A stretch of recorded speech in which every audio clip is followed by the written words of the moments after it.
जय भीम साथियों। दोस्तों, इतना तो हर किसी को पता है होने से रहे हमारे देश में छुआछूत और जातिवाद किस तरह होता था।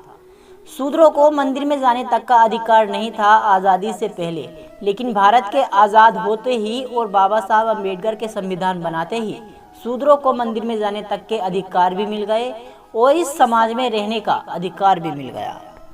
संविधान बनने से पहले शूद्रों को ऐसी गिनती में गिना जाता था जिन लोगों को अछूत समझा जाता था।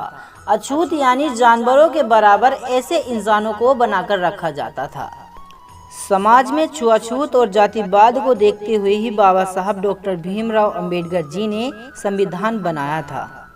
और इन्हीं सब बातों से जुड़ी अब मैं बात बताता हूँ। दोस्तों, आखिर चमार जाति के लोग कांवड़ यात्रा क्यों नहीं करते?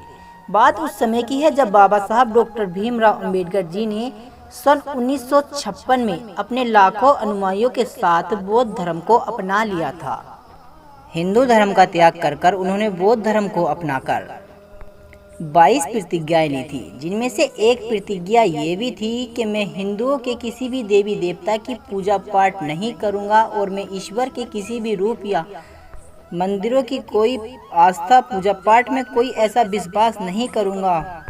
जो 22 प्रतिज्ञाएं बाबा साहब अम्बेडकर ने ली थी वे हिंदू धर्म की जड़ों पर गहरा घात करती हैं।